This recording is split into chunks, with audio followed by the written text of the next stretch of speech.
I know. That's what I worry about. Everything else is going to be great. Yeah.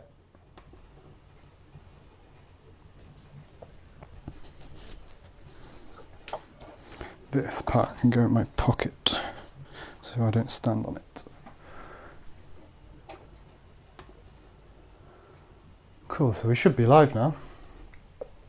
I think I'll just wait to see. I wonder if I can see how many people. I guess you can see how many people are there. There should be Well, I don't like see it yet. a people icon and like a 0 or a 1 near the comments. Give me half a second because I'm not seeing the new one. That makes sense. We've only just gone live.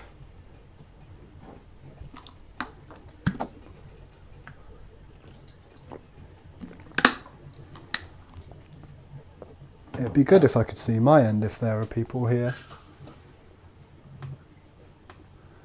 But I don't think I can. So I see that we're live. Yeah.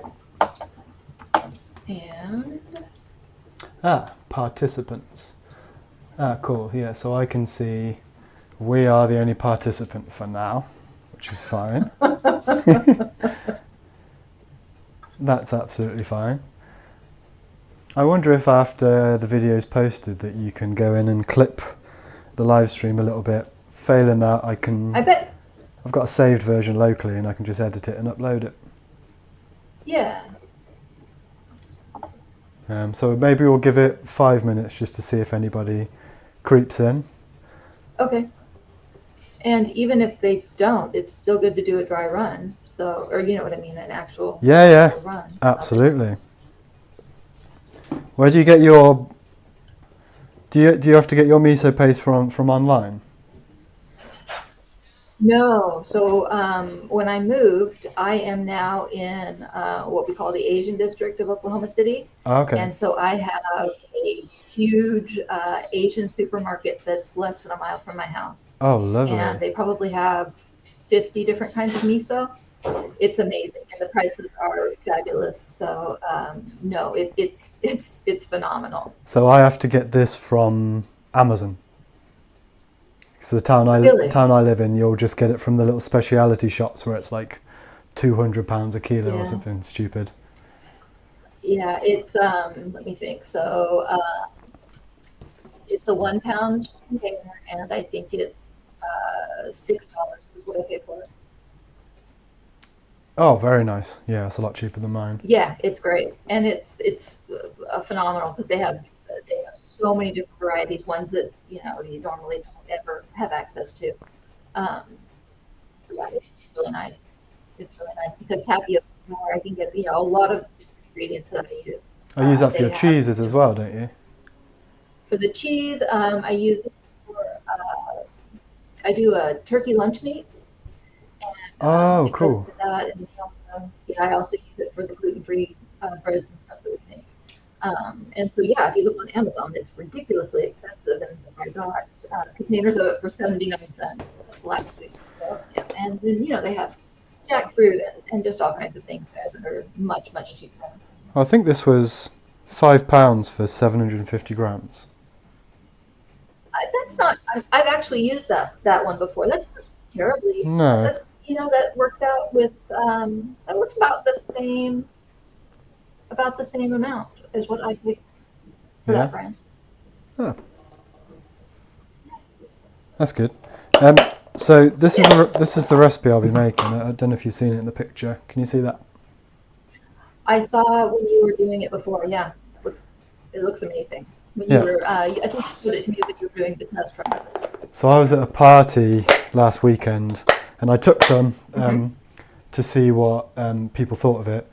And there was a guy there who was quite drunk. Vegans and non-vegans? Not all non-vegans.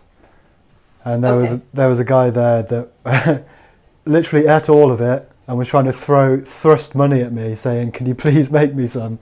Here's some money in advance. Awesome. Please make me some." That's awesome. That's when you know it's a good product. Yeah.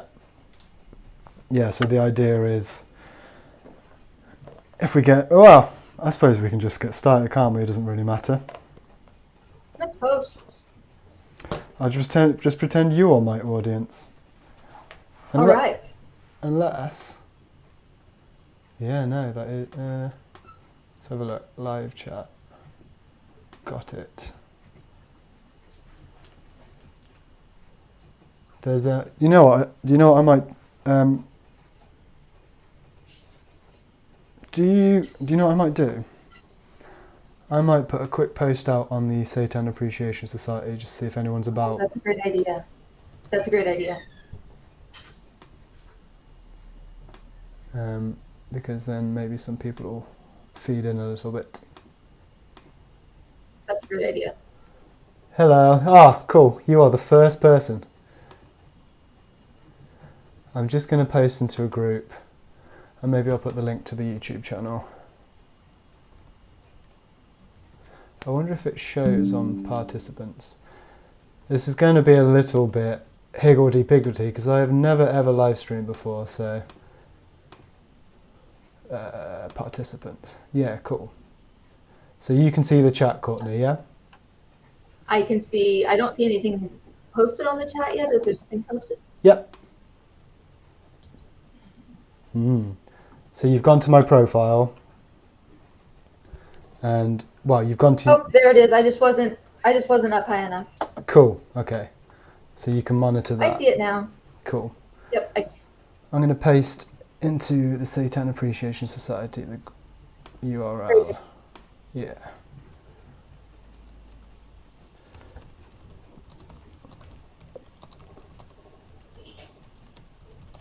Is it alright if I tag you? Sure. Thank you.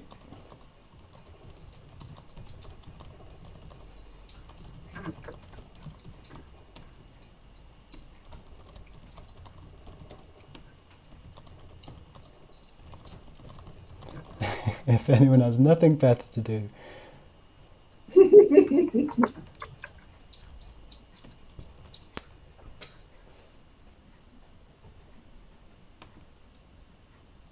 Cool.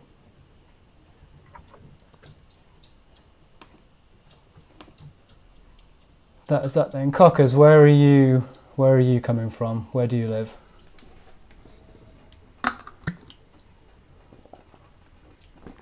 I'll give it a few minutes after that link's been posted.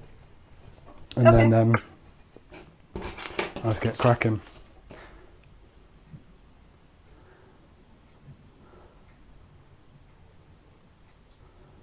Oh, I wondered who that was. Yeah, nice one. Like a moderator. We're tag teaming it. Cool.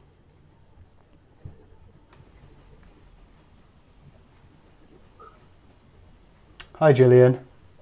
We're just waiting for a few more people. So I am based in Worcestershire in the UK. And Courtney, where are you from? I am currently in Oklahoma in the United States, which is smack dab in the middle. And you run a vegan food business out there, don't you? I do. Yep, we have a full service bakery. We do catering. We do ready to eat meals. We have a full line of vegan cheeses, vegan meats. We do it all. And what are you called again? One More Bite. Oh, brilliant. And if people want to see the kind of stuff that you do, where can they find it? We're on Facebook and on Instagram at which is the number 1, More Bite. Okay. Nice. And you said you were just doing. Into the. You were just doing a put it in the chat. Yeah. You said you just finished up doing a vegan cake for someone, didn't you? Oh my gosh, yeah, we have a lot. We do a lot of cakes. I had a traditional bakery before I went vegan, so we do lots of cakes on a weekly basis. But we just finished up ham and Canadian bacon and smoked turkey lunch meat that we'll do for our farmers market tomorrow. Nice. And if you want to see, we also still have they're all on your Instagram, aren't they? Cheese sauce. Yeah. Yep. Which is at Instagram and Facebook. One More Bite. Okay. Lovely. Cool. Well. Introduce yourself. Let everybody know what you used to do so that they understand why you're an expert at this.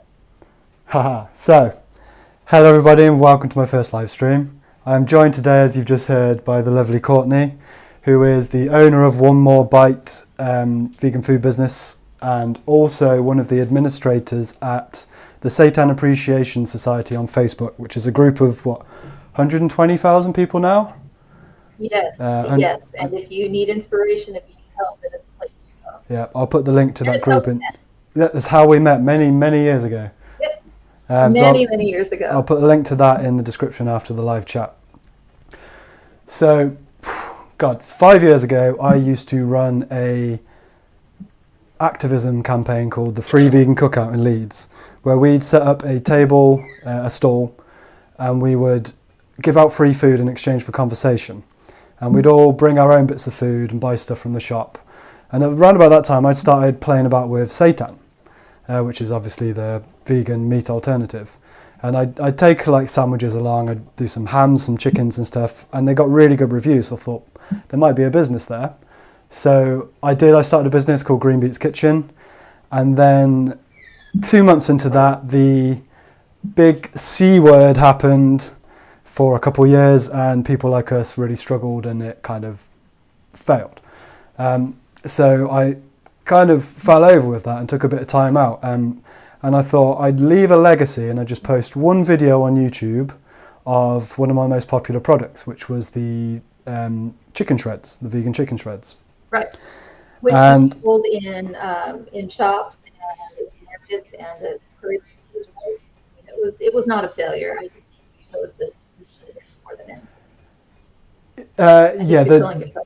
Well, the demand was low because for various reasons. So either way, what was I saying? Either way, I thought I'd leave a video showing exactly how I made that recipe, because that was my most perfectly honed recipe that I took a very long time on.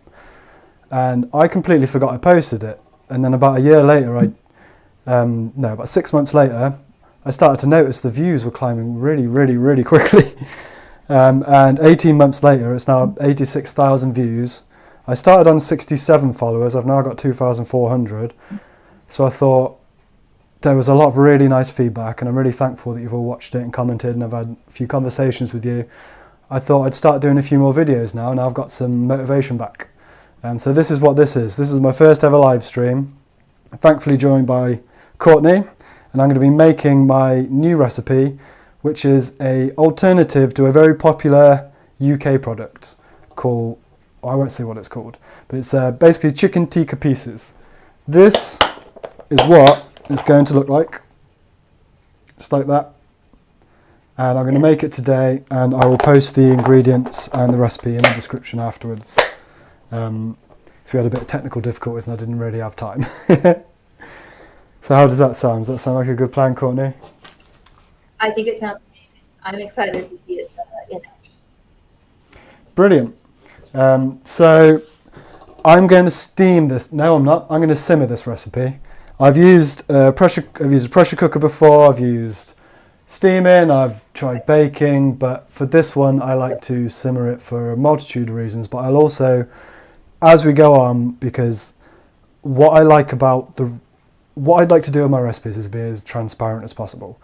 Because you see a lot of recipes on the internet and they look perfect, they're all displayed lovely, and they don't tell you all the ways it could go wrong. And I've done this recipe maybe 25 times now, and probably 18 of them have gone wrong to some degree, and I've been tearing my hair out until I finally kind of figured out all the nuances and how to do it. So I'll tell you exactly along the way what you might find and what problems could go wrong, and try and give you a bit of insight into how to make it as perfect a process as possible. Yes, because that's the problem. You know, so many of the recipe blogs and live streamers, they're not real about what actually happens, you know? Well, it can be quite demoralizing, but I know from a lot of experience that, I mean, my chicken shreds recipe, the video that's on my YouTube channel, if you haven't seen it, go check it out. Yes. It's phenomenal. I had about 25 iterations of that recipe before I got it absolutely bang on, and the idea of it was to be a completely base framework of a recipe for you to, because it soaks up flavour really well, it freezes really well, it shreds really well, so it's really versatile. So this recipe is more of a very specific one, whereby I've done the process exactly how the end product is going to be. I do that in a few of my recipes. So I guess I'll just get started with it. So what you will need is, so I've got behind here, I've got a big pan like this. I think it's about 10 litres. And I simmer that in that. So what you want to do to get started first is to heat the water up, because otherwise you can be like, oops, and you got another like 45 minutes to wait.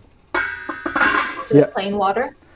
No, we're going to be adding some spices to it to make sure we don't lose much of the flavour into the water. So you want to make sure you get it to, what I do is I go past the maximum of the flame until it's just a tiny bit of flame. And then I just do a quick check until it's just about bubbling in a few places. And if you've spoiled enough to have one of these where you can find out the temperature, what I've noticed is at 90 degrees or above, it's likely to burst. And at about 82 degrees, it doesn't burst. You just have to cook it for about 15 minutes longer, because it's about a 12-13% difference in temperature. So you want to make sure that your water... Yeah, very, very... If I could show you, I haven't got a camera, but it's... And what you want to do is you want to make sure that the water's simmering the way you're going to have the lid on it, because otherwise you could have it get into a certain temperature, then you put the lid on and it's a lot hotter and you'll find that it's boiling, and then your seitan will burst. So that's the first step. Okay. And then what you want to do is you want to get your food processor. Now, like I've said, I'm using my big commercial one because, well, I can't find the blade to the small one. But the way you would process this dough is exactly the same way that I do in my chicken shreds video, which is you quarter it into fours and you do it in 1 minute segments. So if you watch the chicken shreds video, the food processor part, you can get a really good idea from that. Though this one you don't need to process as much. So what you will want to do... Will you link the shreds video in the description also? So you can see that? That's a very good idea. I'm glad you're here. Okay. So when I do this, I'll tell you what to do with a less powerful processor so you don't kill it. So first of all, we want to do the wet mix. So what I'm going to do is I'm going to change scene and be all fancy. There we go. Does that look all right? Yes. Cool. So I like to put all my wet ingredients into a bowl first and just tip them in all together. So what you want to do is you want to get 1 tin of white beans. I've just got haricot beans. Where's the camera? You can use cannellini beans, white broad beans. I don't think it really matters. And what you want to do... As long as it's light colored bean, right? You don't want to use like a black bean. Yeah, because this is... because this is a white meat recipe. Even though most beans are white inside, say the red kidney beans, you'll get a bit of that red and it won't look as authentic. So I'll get my... Basically, I'm just going to... This time around, I'm going to waste the aquafaba, just for speed. And you just want to give them a quick rinse. And I will say, if you're a vegan baker, don't ever waste your aquafaba. No, I just don't have a spare tub at the moment. So this, I gotcha.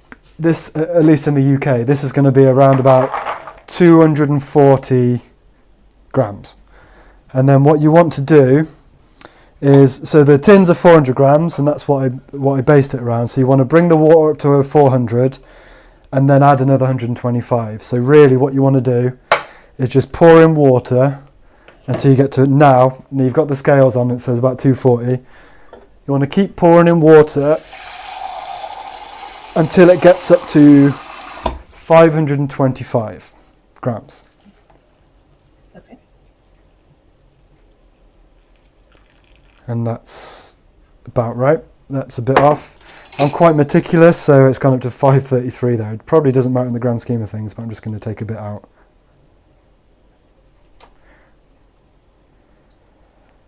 If you'd have seen all the... Because I'm not meticulous.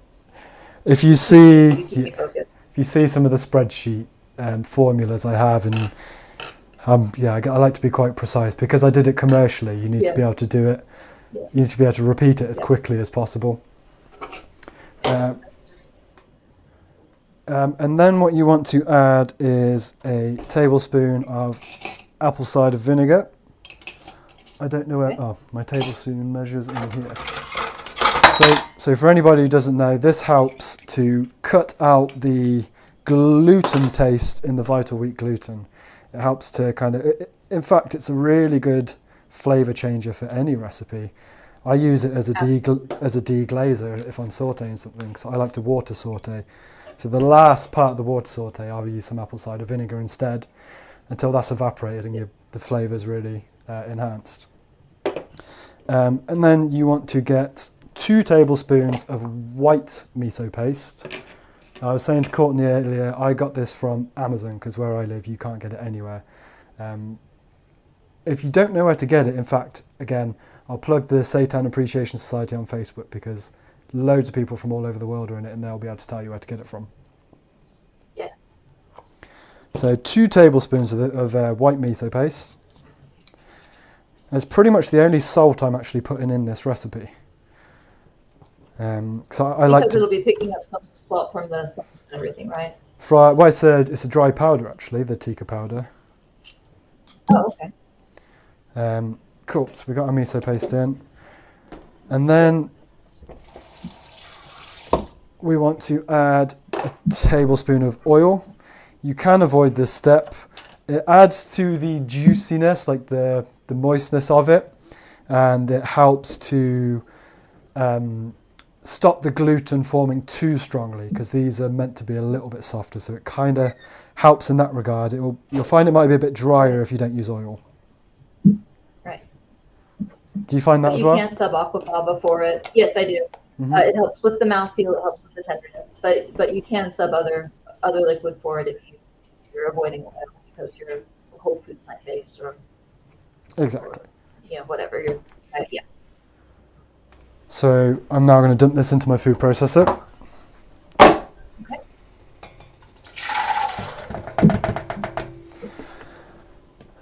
So this is all part of the wet mix of making seitan. It's essentially just like making a bread dough. You've got your wet mix and you've got your dry mix, your flour and your water, but we're adding all different kinds of flavours to make it taste in a certain way. And obviously this is just gluten flour, not flour, otherwise it will be bread. So we're now going to add our dry spices. So again, I like to do them all together, and it kind of helps with this video anyway. I'm going to get me a second tablespoon that's dry. I don't have one, so I'll do half tablespoons. No, I won't, I'll do teaspoons. So we want to do a tablespoon of onion powder, which is 3 teaspoons. And 16 tablespoons is a cup, by the way, if anyone's interested. Yes. And we also want 2 teaspoons of garlic powder. Oh, you can't actually see that very well there, look. I'm running low on these. Yes, you are. And we also want, I'll do that last, we want, I'm going to use an 1/8 teaspoon measurer because we want 1/4 teaspoon of white pepper. I put white pepper in every single seitan recipe every single seitan recipe because if you smell white pepper, it smells a bit farmy. And I found if you just, especially with, it just adds to that authenticity of the farmy aspect of where the non-vegan versions, the animal versions, would have come from. Exactly. And then you want 1/8 teaspoon of black pepper. I find this also helps to cut out the gluten taste a little bit as well too. And then, so normally with a white meat recipe, I would try and avoid any dark ingredients really, but because this one's going to get coated anyway, it doesn't really matter. So through testing, I found if you take some of the, in fact I've got the wrong thing out of the cupboard. Where is it? Cool. If you take some of the Tikka powder, and actually we're going to put 2 teaspoons of it directly into the dough. So we don't have Tikka powder, or at least I've never seen it here. What is it, the combination of the Tikka spices? Yep. So the good stuff is cumin, garlic powder, coriander, paprika, ginger, cinnamon, turmeric, cardamom, cayenne pepper, nutmeg, and then Okay. So it's similar to like a garam masala. Yeah, and to be honest, even though these are called tikka pieces, you can just make like curried pieces because it depends on your taste. Tikka pieces is like the what the product is, but you can make up your own spice mix, to be honest, and do whatever you want. Right. That's true. That's the great thing about making your own. Yeah, right. And so I use my own stock powder basically. So I use a saltless stock powder from a company called Masal that do like a healthcare version, and that's on Amazon as well. And they do that in They start at hospitals so they can moderate how much salt everybody gets.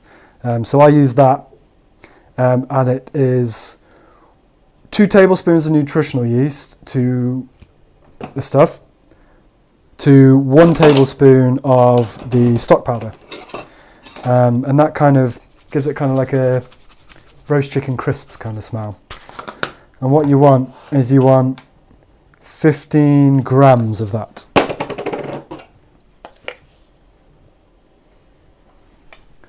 I wonder if I can get a remote control to pop between these.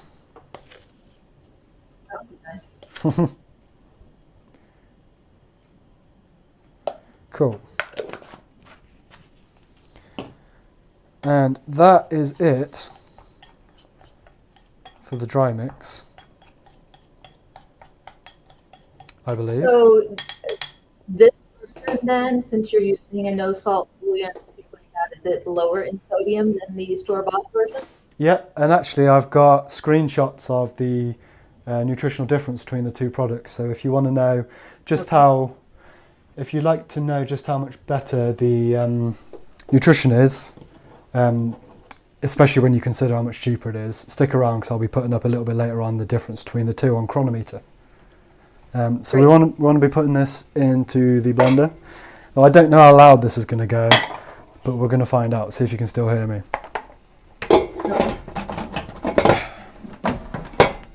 And basically we're just going to blend this up until it's as smooth as it can be, really, with what you have on offer. So I'm going to put this on for 1 minute. And it's going to be on high power, so it might go quite loud.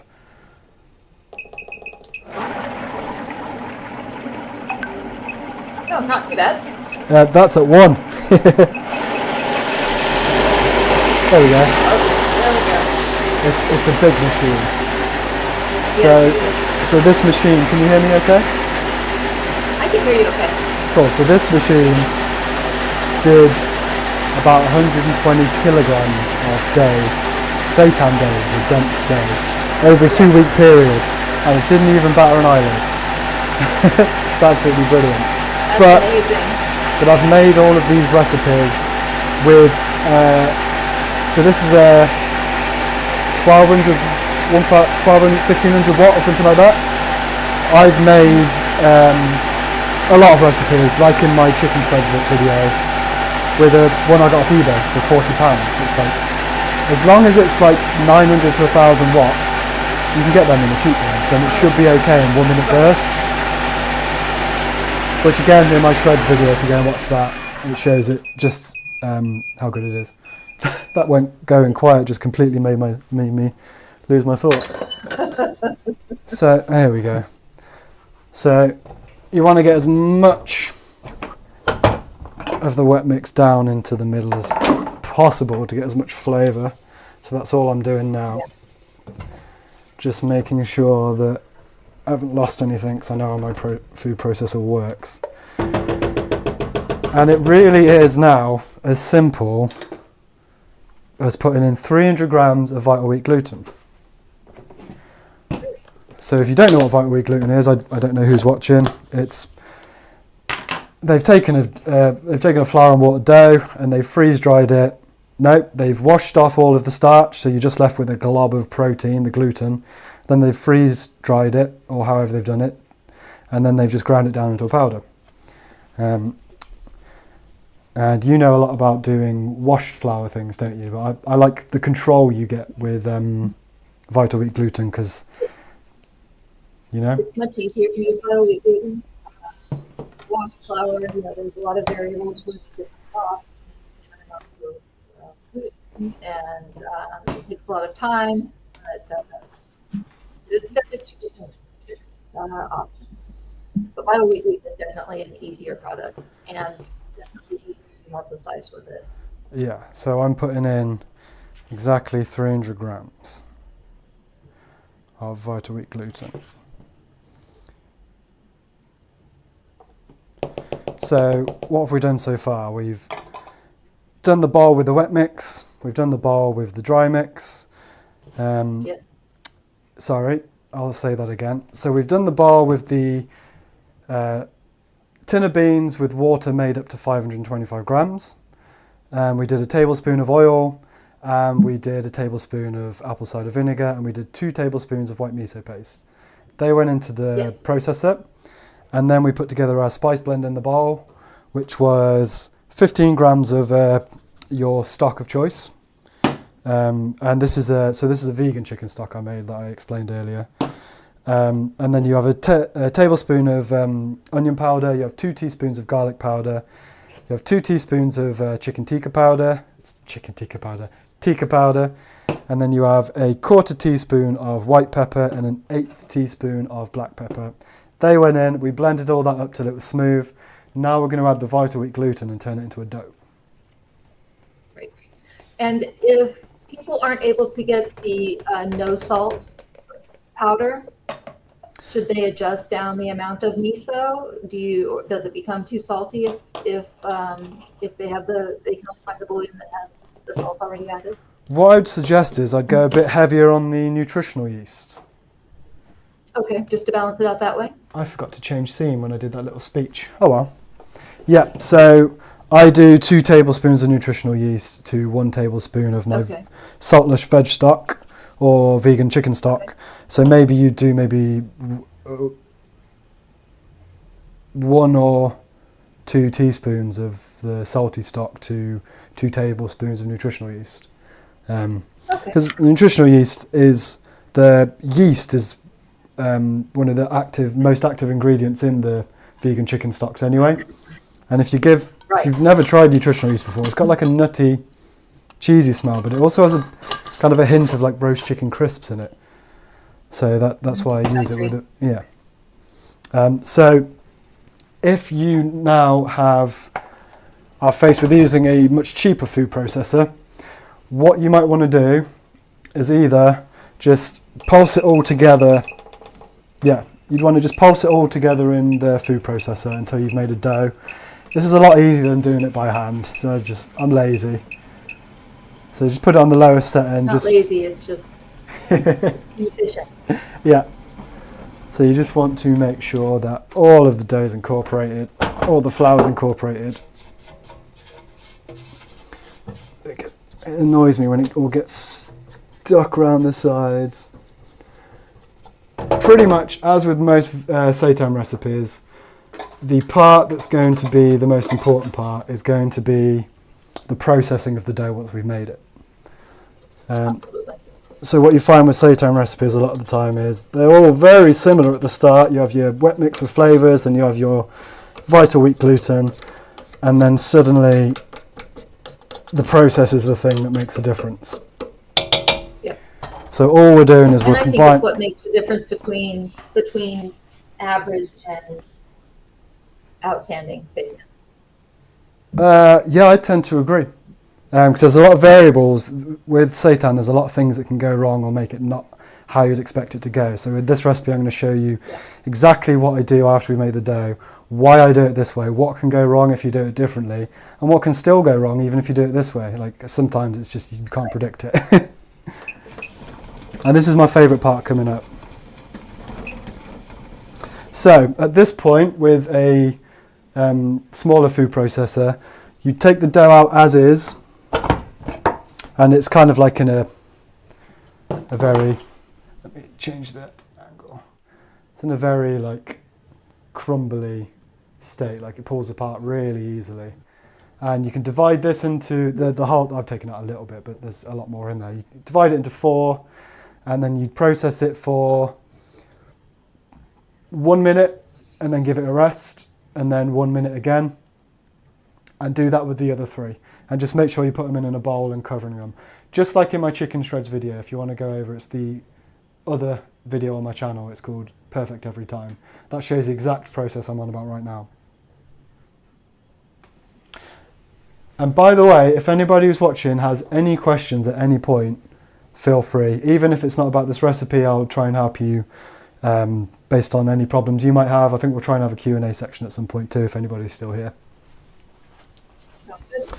Right, so I'm going to process this for 1.5 minutes in mine straight through because it can. And that's the only reason. If yours can't, then don't, because you can blow it. And Courtenay knows about this. Oh, yes. Maybe while I'm yes, doing this, yeah. you can tell them stories about your food yes. processes. Yeah, so it doesn't necessarily kill the motor. What I've found is that it breaks motor mounts, and then it just kind of spins around wildly inside and causes a lot of problems. And you've had a few fly across the room, haven't you? I have, yes. I've had just about every misfortune that you can have with seitan we have gone through, yes. So we've had flying machines, we've had exploding cookers, we've had it all. We've had exploding loaves in the oven. So yes, we have experience with all of them. So doing it commercially, what's the most amount of times you've been able to, the most amount of like doughs you've been able to get out of a really cheap processor? Oh, you know, and it's funny because we're used to keep brand because we have a really big version of those. And I actually have one machine that lasted almost 2 years. What? That's an outlier. Wow. Definitely an outlier. Look at this. Look at this. This is a massive machine. Look how mental this is going if I let go. And that's with a big powerful machine.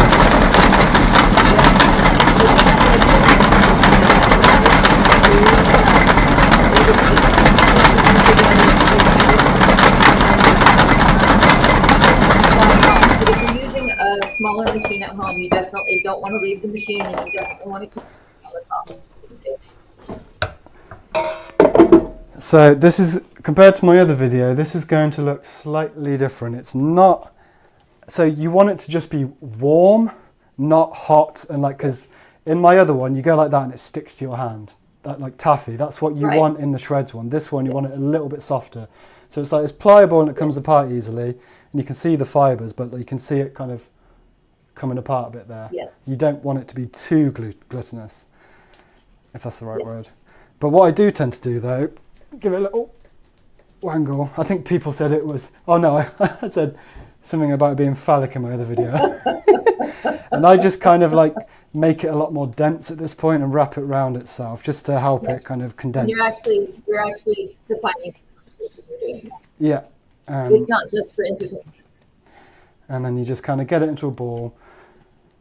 And at this point, what you're going to do is you're going to get yourself a tub and you're literally going to sit it in there for about 20-30 minutes. I'm not going to do it for that long. Yeah. So what I'm going to do, I'll give it maybe 10-15 minutes. You're going to want to give it at least half an hour, maybe even an hour. Right. Because the gluten kind of forms into one big glob. It gets stronger, but you don't lose the tenderness from the beans. So what I'm actually going to quickly do is show you possibly.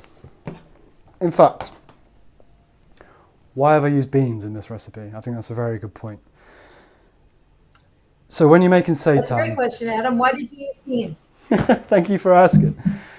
So when you're making seitan, you kind of want to make it in a way that so if you're going to reheat the seitan later, you need to know that because you're going to want to do it in a certain way. If you're going to use it as a cold product, then you need to know that as well, because you want to do it in a certain way. So what seitan does is when you heat it, it gets softer. It gets a lot softer when it's heated up. So if you are to use something like beans, when you heat it up, it will get really soft, and that doesn't have as much of an authentic flavor texture. So in my shreds video, I use pea protein isolate, and a lot of people ask, why did I use that? I use that because that's the most densest addition to gluten that stops it being, if you just use gluten flour, it'll be too rubbery. So you need to cut it with something. And this is where you make the decision. Is it going to be something I reheat, or is it going to be something that's going to be cold? If it's going to be reheated, you want something that's denser, because when it's reheated, it won't be as soft. So in the shreds video, I did the pea protein because for that reason. This recipe, which is eventually going to look like this, is to be used, well, I've made it to be used cold. Okay. So you can use it in... Are you holding... I keep doing this. I've just been looking into the camera over here speaking. I'm sorry, everybody. So this is what the final product is going to look like, and this is entirely used cold. So I've used beans because I wanted a softer bite, and because it's not being reheated, it's not going to be too soft, so it's perfect when it's cold. If you're going to reheat it, I'd use something like pea protein isolate or soy protein isolate, or even chickpea flour, but that's a little bit softer instead. It is a little bit too soft, I think, for reheating. So that's why I've used beans, basically. I don't. There's too much information on it, but it's really. I think it's really important to plan ahead of time. But it also adds to the overall nutrition value, though, because you've got additional source of protein in there, additional fiber. Nutritionally, the beans add a lot beyond texture. Well, let's talk about the nutrition then. Yes. I keep answering all the questions that people are about to ask. Well, everybody keeps saying that we're answering the questions that they're about to ask. That's wonderful. I am quite meticulous. Yes, you are. So as Courtney said, beans, we all know they're very, very healthy. Good for your heart. The more you eat, the more you whatever. So this live stream is the first part of what I'm hoping to be a multi-part of a supermarket alternative series. So it's where I've bought supermarket products, I've thought the texture was inferior, or the flavour was too weak, or it was just too expensive. We're back down on the counter topic. Is that where we want to be? That is not where we want Okay. So I've bought products before, and I've not liked the taste, or the texture, or the price, one of the three. So I seek to replicate it. So this is... Nutrition. And the nutrition as well. So in the supermarket replica of what I'm making, they don't use any fresh or whole ingredients. It's all gums and powders. So we are using a gluten flour, but other than that, everything else is pretty good. So you've got your spices, you've got your apple cider vinegar, your nutritional yeast, but then you've got whole white beans. And you're about to see on the screen in a second how that makes a big difference. So now I'll actually go back to this. Okay. So this is the shop bought. Can you see that? Yes. And this is my one. So what you can see is... you can't see that one. Yours is over too far. It's over too far? Yeah. The shop recipe is like right in the middle, and I can only see just a small portion. I don't know if that might just be on my screen. If somebody can let us know in the chat whether they can see it all. I'll move them over. Okay. How's that?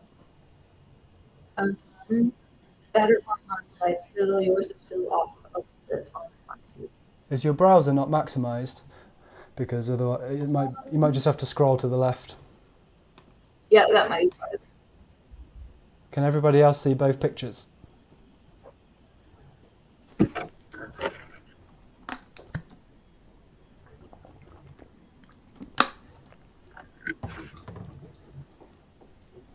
Nobody's saying anything, so I don't know. Nobody's saying anything. So I'm going to presume you can see them. So what you can see is mine's on the left and the shop one's on the right. Yes. Yes. My one is lower in calories, it's higher in protein, it's Yes. the same in carbs, and it's more than 4 times lower in fat.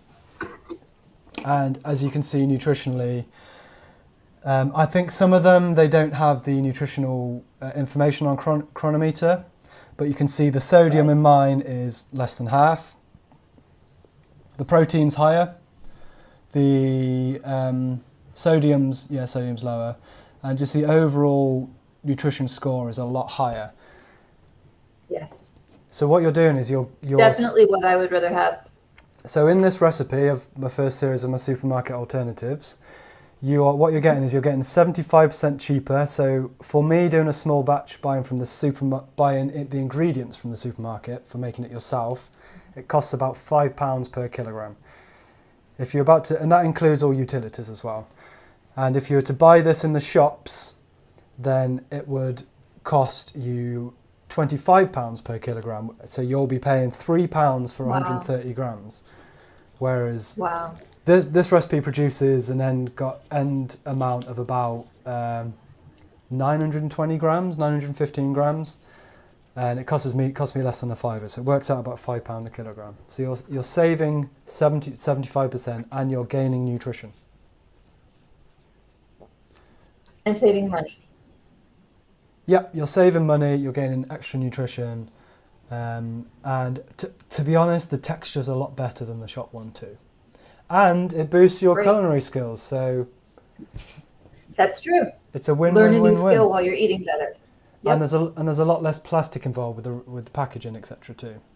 Yes, much smaller footprint. Exactly.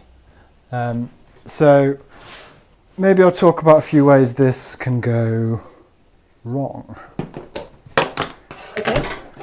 No. Will I? Or won't I? No. I think what we're going to do is we're going to process the dough, because otherwise we'll be here forever. We're running on 47 minutes. Okay. So this is an hour later. We're an hour later. So your dough... Right. So what you want, if I can bring this down a little bit. Oh, that's too much. Normally it would be much more relaxed. It would be easier to pull apart or to stretch out. Yeah, so after you've left it for an hour, it's going to be a lot more resilient and strong together as a dough. This is going to come up, as you can see, it'll come apart a bit when you go like that. But if you leave it for an hour, that won't happen. So what you want to do is, I found this the most efficient way of doing it. You want to snake it out to around about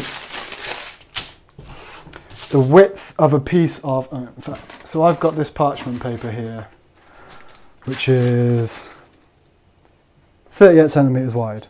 And I do it so I can just tuck it underneath the ends. So I have my piece of parchment out here, and I'm going to make the seitan till it's around about like that wide, right? Okay. So you wangle it out till it's around about that width. And I'm quite aware this probably isn't going to be the most perfect outcome, but I have some. It a little bit, yeah. Yeah, I've had some. Here's what I made earlier. Things prepared to my right that you'll see shortly. Okay. So now, if I switch to this view, you can see it's roughly like it's roughly around about like like that compared to the parchment. And what you want is you want parchment and you want a muslin cloth. The parchment is just making sure you don't get stuck dry bits to the muslin cloth. Do we need to oil the parchment or anything, or just parchment? What we're going to do is I'll let you know in a second, but good question. So you get it out to around about like that. And what we're doing is we're going to slice it like, I'm on the right one. Getting confused with my cameras. We're going to slice it like this, so we're leaving a bit at the end. We'll basically turn it into a doubly long snake, but just quicker.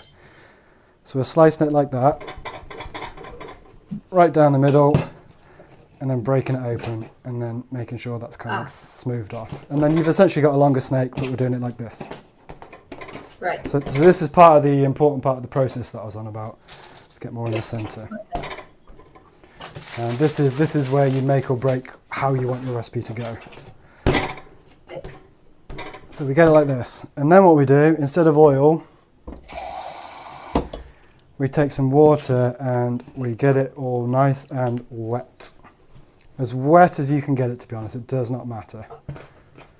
It does not matter at all. Just cover it with water all over.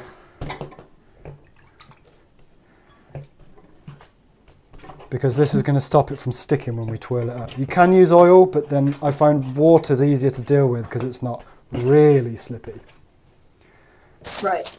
And what the parchment's going to do is, parchment when we, well, I'll explain that in a second. So we've got it here like this, here's our parchment. It's round about like that. So you'll turn over the one, and then you just turn over itself again, and then one more time till it basically just looks like that, like as rough and ready as you like. Just twisting it up. yeah, and you see how it kind of sticks, but then it can also come back apart. That's thanks to the water. Yep. So yeah, so it just goes over, then over, and just like that. Almost like you're doing like a twisty dough bar. I don't know, I've never made bread, you'll know, Courtenay. Yeah, like a pretzel almost. Because what we're going to do when we're finished is we're going to unravel it, and we're going to have these now. What's happening here is you want to have a little bit of tension on the dough, because then you'll have a more meaty bite to it. Because if you just left it soft, it would just be I don't know how to explain it. There's no with meat, it's kind of twirls on itself, and it's got spongy. Yeah, it'll be a bit more spongy. So you want to maintain a little bit of, you want it to be a little bit taut. And that's why instead of just doing a log or two little smaller logs, I've done this instead. Right. And what you want to do is, because gluten likes to mesh with itself. So when you give that tension, that causes the gluten strands to elongate together, which makes a better mouthfeel, a nicer texture. yeah. And in my shreds video, I do the knotting technique, but in this one, it's not as good an idea, because in the shreds one, not quite as aggressive. Well, you're getting out of the shreds video, you're getting, I'm just going to do the camera a sec. Oh, no, I don't need to. So in the shreds one, with this recipe, how do I put it? You're going to maintain the log, the cylindrical aspect of the log. In the shreds one, you get some bits that are like squished flat, and they're going to be no good in this recipe, because we want pieces, not like shreds that. Because part of it, I don't know if you've noticed making the shreds, but some of it, if you knot it, is really thin. Other bits are thicker. So we want to be more consistent. So I've just soaked the parchment. So you want to make use of the parchment, keeping it elongated. You'll notice it starts to come in on itself. You want to keep it stretched out to keep it a little bit taut. And all you're doing, using the parchment for, is to stop the muslin from getting too dirty, and also to keep it stretched, because gluten wants to come back in on itself, so we're just keeping it stretched. Yes. And then we're just pretty much going to do the same thing again initially with this, making sure it's still taut. Now, this is where things can go a little bit wrong. So you want it to be tight, but you don't want it to be too tight. So I usually leave a tiny bit of give at the very start, and then I roll it a little bit tight. You don't want it too tight, because it needs, even with this, it needs a little bit of room to expand. Right. And then what we're going to do, if I can find my scissors, we're going to get some string, and we're going to tie each end. And at this stage also, you want to make sure you're not tying it too tight. Yes, because it will expand while it's cooking, and you do not want it to split. No. So you find this bit here just to make sure it's going that way, not that way, because otherwise, I don't know, it makes more sense. And you twist it around. So this is where you take the string underneath, right? And you're gonna in a fiddly way tie a knot. But right, so if you tie a knot towards right near the seitan, it's not going to have room to expand. If you tie the knot here, it's going to have room to come out a little bit like that. So you want to bring it twist it tight to the seitan, but then you don't want to knot it right near the dough. You want to knot it a little bit further down, and that will guarantee a little bit of give. So you keep it twisted, and then just however I've done that, and then look, you can it twists open a bit. Then look, and then you just double knot it really quickly. So Jack would like to know on the finished product about how long it will last in the fridge after it's cooked. It will last up to 7 days in the fridge, in a store container. And I try and keep it in a container where there's the least amount of oxygen as possible, which slows down the spoiling a lot quicker. But 7 days, it's good. In fact, when I had my food business, I actually had all of my products shelf life tested, and these were all guaranteed a week. I got the certificates, and yeah, so 7 days is all good. And then you can also freeze it. They say 3 to 6 months, but if you've got access to like a food saver or some sort of vacuum machine, and that'll keep in the freezer for a lot longer because it won't be subjected to the freezer burn where it goes like frosty and dry. So yeah, 3 to 6 months in the freezer. We store our meats. Yep. Right, so after we've done the double knot, I just like to knot it again. So I'll bring it under itself, either side, and then just double knot it again, just to make sure it's definitely in there. And then we're just going to repeat the same process the other side. So we're making sure there's a little bit of, just like I had my 1 or 2 finger rule in my chicken stretch one, it's the same thing here. So we started like that, but we didn't tie it right at the end because it gives it that room to expand a bit. Same with this side, this part expanding too. So we're just going to do the exact same thing again. Make sure you're twisting it around on itself that way. So you're only going to knot on each end? You're not going to knot it anywhere along the rest of the log? No, because otherwise it kind of comes out like that and it ruins the Lumpy. texture of the, yeah. Okay. So fiddly again, hold on to the knot, the twist, sorry, don't tie it right at the end. And then just, oh, that's a little bit too far. If you go to, well, I'll talk about some of the problems I've had in a second before we put it in the water. Okay. So we're just double knotting that again, and then underneath itself, and then knot it one more time if you can. It's a little bit fiddly, but it's necessary. Cool, so then we have that. So, problems. So you remember we brought the water to a very, very gentle simmer at the start. If you can check the temperature of the water, 90 degrees and above, what's going to happen is, if you've not done this tight enough, it's going to balloon out and it's going to be softer and spongier. If you've done it too tight, it's going to split and burst. Not aggressively, but in a way that ruins it. Right. And it makes the texture bready. Yeah. So when you're simmering, you want it to be just about bubbling up in one place. And that's in the way, so I've got it like that with the lid, the way I'm going to have the lid. So then when I drop it in and put the lid on, I can comfortably know I don't have to keep going back and checking it. Because loads of times I've basically just stood there for 45 minutes, tweaking the flame, putting the lid on, taking it off, it ruins it. Yes. You want to be confident. And this could be a little bit too specific, but so with the dough, you want it to go in like that rather than like that. Because if you put it in like that, you're going to get thinner squash bits. If you put it in like that, because it's going to round around your pan, right? If you put it in like that, you still got you still got the lumps going through it, basically. Right. So yeah, you don't want it to be too tight or too soft, and you don't want the temperature to be too hot.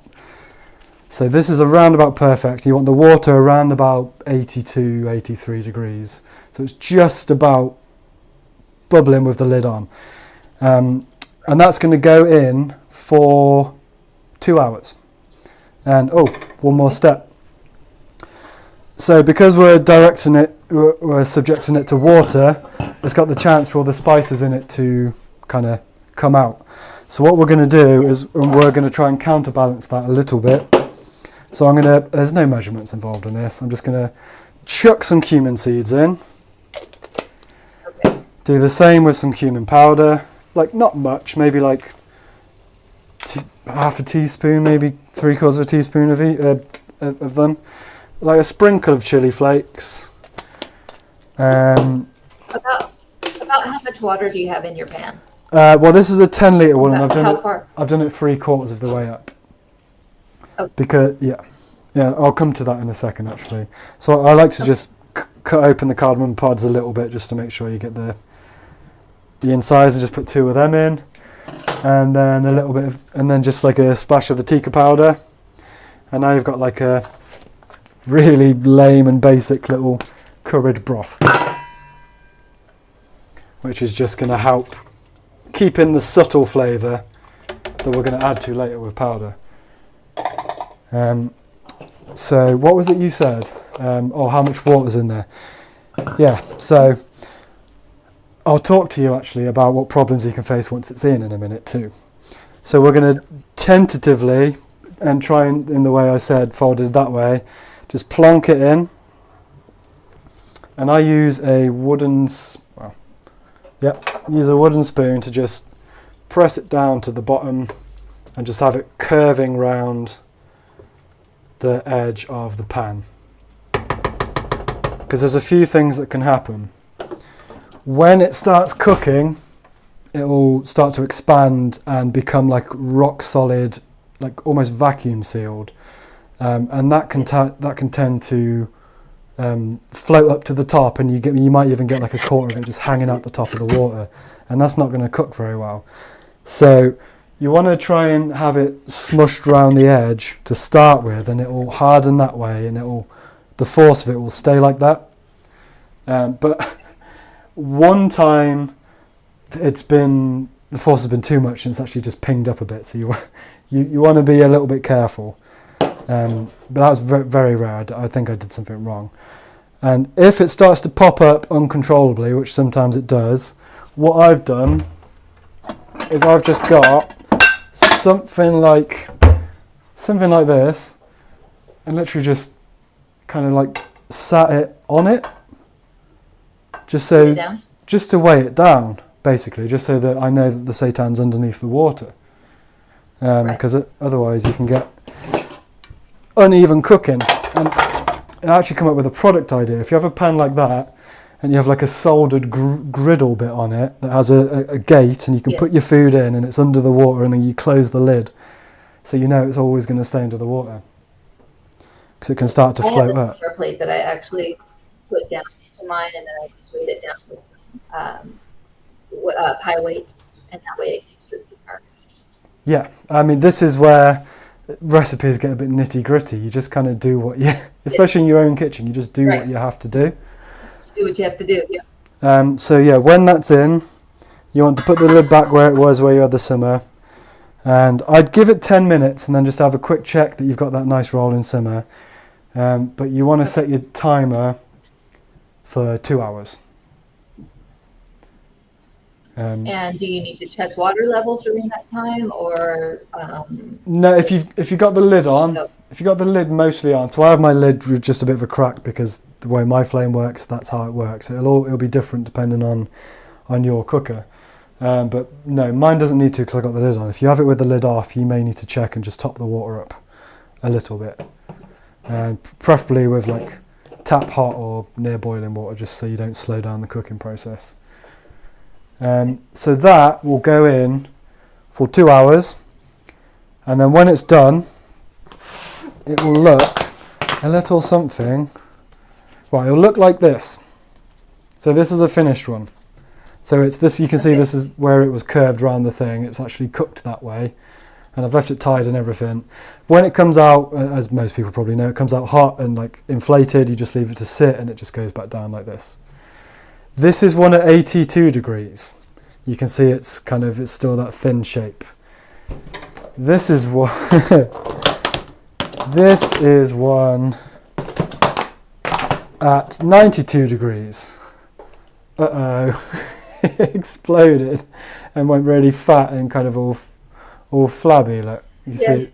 So Yes. this bit's undercooked because it popped out, and this bit exploded. Yes. This was 92 degrees and a little bit tighter. This is how I learned. Right. But you can still salvage that and grind it up and use it as crumbles, or I mean, there are some things that it's not unusable. It's just not perfect for what this recipe is. Exactly. So when you get your finished version out, this is what you'll do with it. So where are my scissors? You carefully cut off the string, keeping your muslin cloth intact because this can be used over and over and over and over again. All I do is I just soak it in boiling hot water, fairy liquid, bicarbonate and a little bit of white vinegar, and it's good to go again in 15 minutes. Yes. This It will last for years if you take care of it correctly. This is not cutting very well. There we go. I think it's my scissors' fault.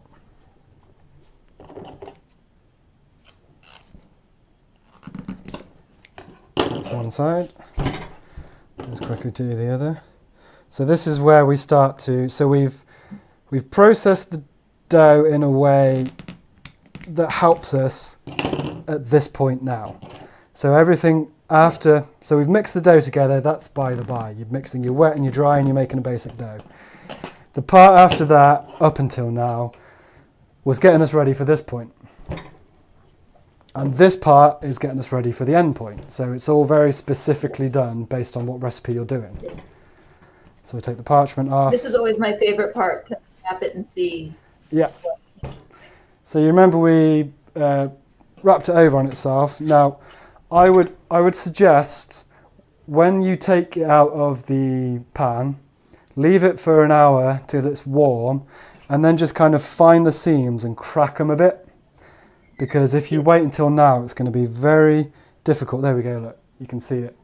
That's one of the... Yes, once it cools down, it's much harder to find those seams. But if you do cool down too much, you can just kind of lightly press on the counter with it, and it will kind of show you where those seams Yeah, are so at. all I did was I kind of just like went like that to find the crack, and then I saw one appear.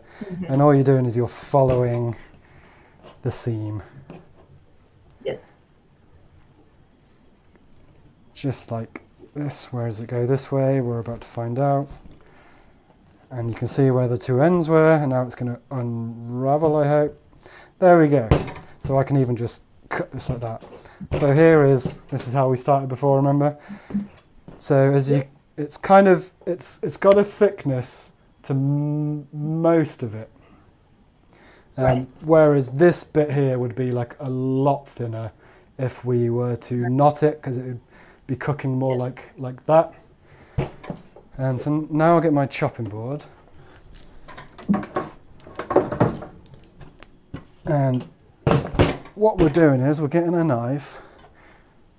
I'll just find a point like this, cut it in half. You see how because we've cooked it slowly, it's got density to it. There's barely any of those little bubbles. So the slower the cook, the more dense it is.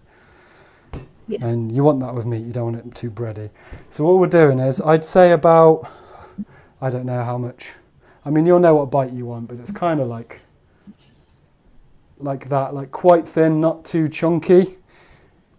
Right. That's a little bit too thin. You'll kind of find your knack. There we go. Kind of like. Right. You don't want it to fold over on itself. You just want it to have a little bit of stability. Is this focused? Yeah. Just like Yeah, that, it is. basically. Kind of like that kind of thickness. Yes. And you want to chop all of it like that. I'm not going to sit here and do that because I've actually already got one that I've done. But what I wanted to show you was, so say when you get to, if the grain follows, you can see how the grain follows round. So if you're chopping this bit, following the grain, you're going to get to the end point, and then you're like, oh God, what do I do now? So I just kind of like start to slice going around like that. Or you could just like chop off that bit and eat it. Like, who cares? It's tasty. And then you can start. Yes, it is. And then you can start going from here. right?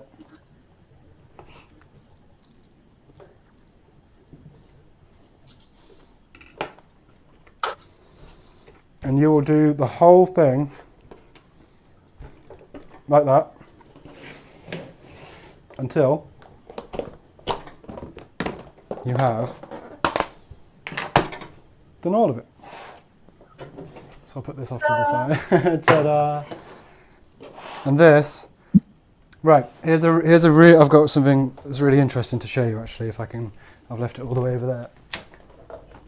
So I made a version of this recipe, so when I cut the log, leaving a bit at the end, I tried one where I just cut it in half. And you can see they're all circles. They're all just like a you sliced up some salami, a bit like that. That is another way to do it. I think the bite's better doing it this way, and I also think if you see the difference, all the shapes are different, which you find with things like chicken. Like they're all different sizes, whereas these ones are all circles. So I feel like there's more authenticity.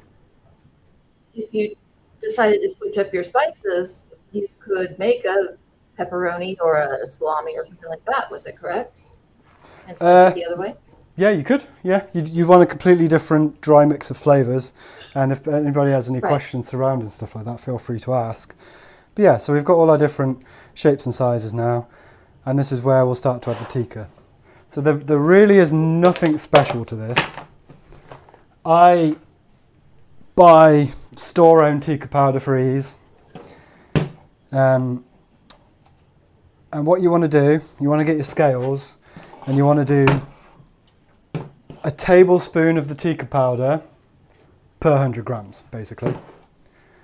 So have I got my dry tin of this? I'll just dry this out because it's a little bit wet. Where is it? There it is. It's all getting a bit chaotic here now. I've got stuff everywhere. Yeah, you don't want... Just cooking though. Yeah. Well, you worry about all the imperfections, but then you're like, who cooks in a perfect kitchen? Right. Literally nobody. Yes, that's true. So you have your perfectly dry, as was intended, tub, and the lid. Letting it out. And then you want to weigh out, well, I do it in 200 gram batches, basically. So I just dump in and break apart 200 grams. That is almost perfect. And then I'll take, what's going on here? There we go. 200 grams, no, that's a lie. 2 tablespoons of the tikka powder. So it's 1 tablespoon per 100 grams of the chicken pieces. So that's 1 tablespoon. And you want like a decent tablespoon, not a flat one. But not. Right. That's always a little heaped up. Yeah, and then you just put the tub on, just give it a good shake. Make sure you tip it upside down so you don't just have everything staying at the bottom. Shake it round, lots and lots. And then you got your pieces. Now, Ta-da! ta-da! What's really important, so, I'll leave it, I'll hold the pieces. When we put the apple cider vinegar in, partly it was to help get rid of the gluten flavour. This tikka powder, when you've coated it like that, resist the urge to eat any now because it's not going to be as good. Because what you're going to get is you're going to get the tikka powder hit, and then you're going to get the seitan flavour. If you leave it overnight, it'll all soak together. What's the word? Like dry marinade together, and it'll all taste the same. So don't eat any now, basically. Seitan is always better if you can wait 6 to 8 hours. Well, here's the problem. You cook it in the water, you leave it to rest and leave it overnight. Then you cut it up into pieces and then you flavour it and then you leave it overnight again. But you have to. That's just the way it works. Otherwise, like I said, you will get the hit of this, and then you'll get the flavour of that. You won't get them combined into one. And I promise, if you give it 2 days, everyone will love them, and they'll find them very Moorish, because that's what I've found. And that is about, so what can you use these in, I guess? So I have them in sandwich. That's what I was getting ready to ask. I remembered. So you can make these in I put them in a sandwich a lot, like a tikka sandwich with red onion, some rocket, some tomato, and some mayonnaise or something, some vegan mayonnaise on some sourdough bread or something. Or you can add it, if you do a cold pasta salad, you could do a cold tikka pasta salad, you can throw these in cold. You could have them in a wrap, you could have them in a regular salad. You could do what you want, but like I said, I've made them to be eaten cold. So that's the way I will always use them. But you can cook them and try them, like it doesn't matter, you can give it a go. You may love it. Yeah. I found on tent, if you take the pieces that would otherwise be big off and you let it turn until they get kind of crispy, then you can add it to the sauce with a heated application, and it works as a tent. Oh, cool. So that's essentially that. What you really want to be careful when you're taking it out of the pan, because it's going to be super hot. So what I do is I find some sort of elevated griddle of some kind over a sink or something, and I just use my tongs and just get it out carefully, plunk it on there, just leave it for like an hour just to cool down. Yes. And then remember, and then you can cut it out, take off the parchment and kind of find the seams, and then put it in a tub, leave it elevated again, wait for that to cool down. You can leave it at room temperature I've found, for hours. It doesn't really matter. And just shove it in the fridge when it's like 8 to 10 degrees, or even if it's like 15 degrees, it'll chill quickly. And then the next day, unravel it like we did here. Chop it into these pieces. And then we do the 1 tablespoon of tikka per 100 grams. And I do it in 200 gram batches. Shake it up nice and good, and then leave it in the fridge again. And then don't try it till the next day. Or try a piece the same day and then try a piece the next day and see the difference. To see the difference, yeah. I'd ask if there's any questions, but I don't think there's anybody here. I've already asked. Yeah, I've already asked. There's nobody here, so it doesn't matter. Courtney, do you have any questions? Okay. I don't think I have any questions. No? But I think I need to make some and make myself a wrap with some pita bread. It's very good. So I'll leave the recipe description. I'll leave the recipe in the description. At least the ingredients. Yeah, so I'll link the shreds video. I'll leave the ingredients in the recipe in the description, and probably the equipment that you could use. Now, what you could do is you could cook it in a pressure cooker, but where we cut it into a double snake, I'd cut it completely in half, and you just do 2 logs, and you just put them in the pressure cooker. And because the pressure cooker goes to about 117 degrees, it's probably going to be. Well, what you need to do is you need to find out the percentage difference between the two, and then change that in from the 2 hours. So if it's like 30% more in terms of temperature, you'll cook it for 30% less. So an easy one, like if something was 90 degrees versus 100 degrees, you'll cook it for 10% less at 100 degrees. So there may be a bit of maths involved. And if you want to ask a question on how to figure that out, just leave it in the comment section. I'll help you out with that. But I'm guessing it'll probably be around about an hour and 20, maybe hour and a half. Yeah. I've never baked seitan. I find it a bit too hot and dry, so I don't know about that. But it's not my favorite way to cook it. I find that the texture is not right. The bottom, where the elements are, tends to get very bready, and then the top tends to be, it you can put it in a pan, cover it with broth, and bake it. That's actually an easier way if you have um, a stove that's not great. I had a crappy Oh, for a while that was very variable on temperatures, so if I baked it in the broth, I could keep that temperature nice and consistent. yeah. You'll have to give me one of your recipes where you do that because I've never tried that. Yeah. Do we have a question?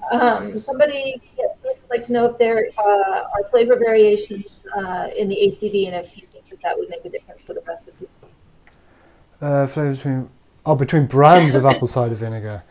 I think Yes. the only difference would be so you can buy cider vinegar, which is like the cheap version of apple cider vinegar, isn't it? And I think that's a little Yes. less dense in flavour and a little bit more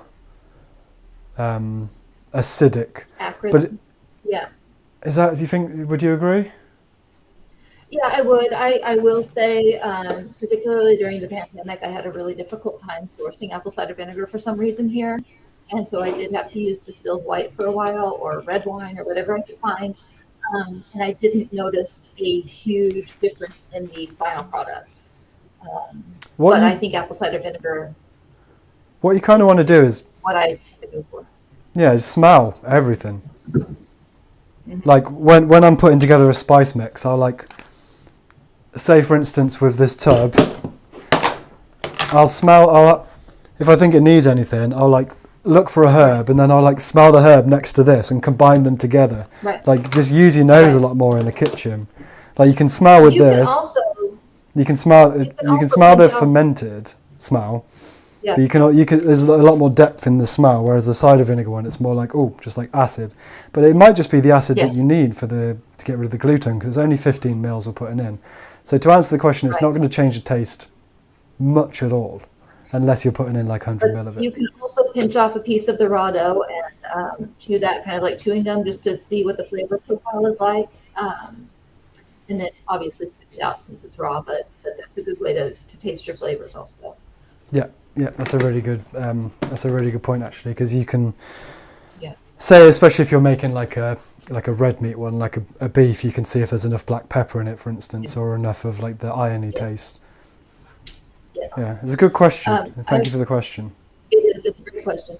My earbuds are getting close to dying, so I may end up abruptly leaving. I will try to keep them.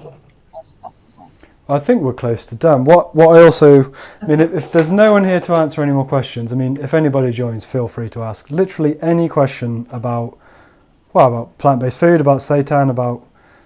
I'm sure Any of it, yep. we've got an answer between us. But I was going to plug at the end again was make sure you go over to the Seitan Appreciation Society on Facebook, the group.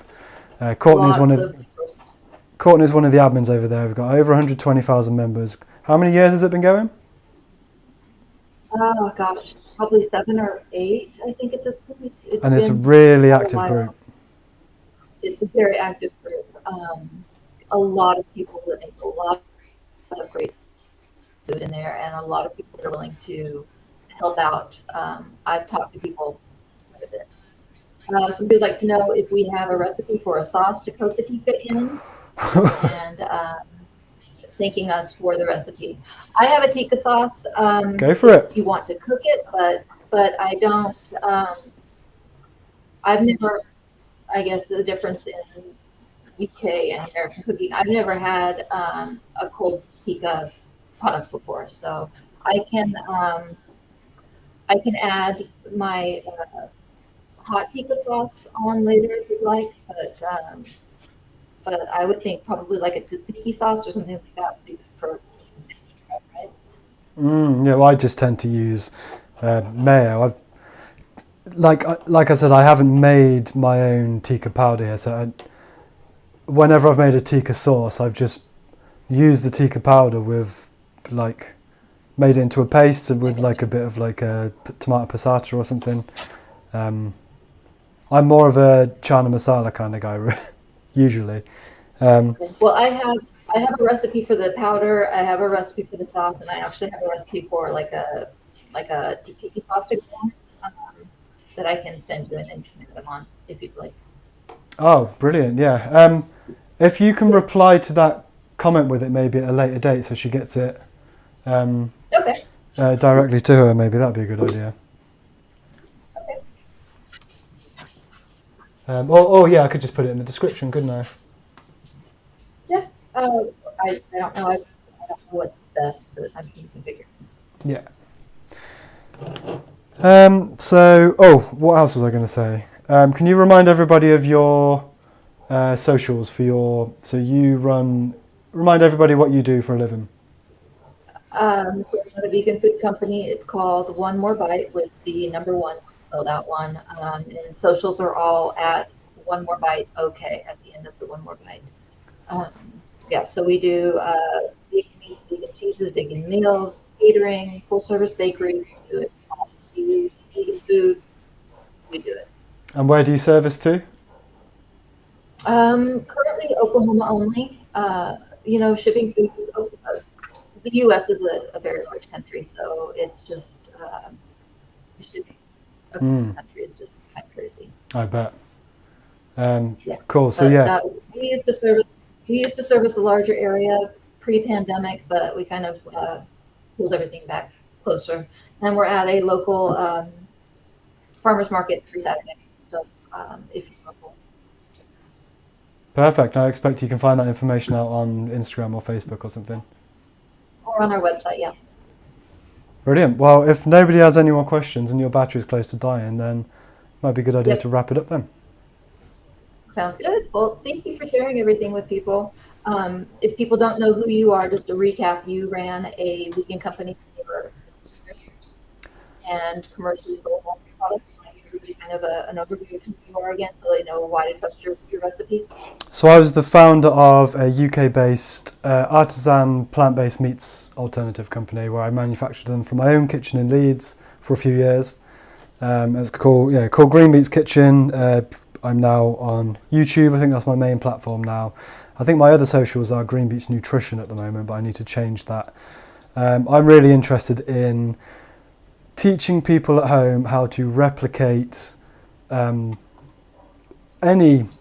meat, making your own meat analogues at home, either saving money and more nutritious compared to supermarket ones, or making them healthier.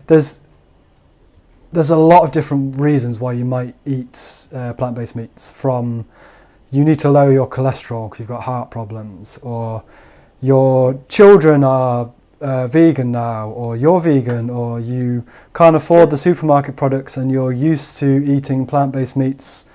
You're used to the texture of meat your whole life, and then you go plant-based or vegan, and you don't want to miss it as much. So there's a lot of different reasons why you might eat plant-based meats. They get a bit of stigma, but I think they're brilliant. The world's your vegan oyster with them, and I want to be here to teach everybody how to do it in the best way you can and to save money and the nutritional benefits. So that's where my journey is going to go from here. So hopefully you'll see me on YouTube a lot more. I've got a lot of recipes that I used to sell over Christmas. So I'm planning on doing a Christmas product series, probably in partnership with Courtenay.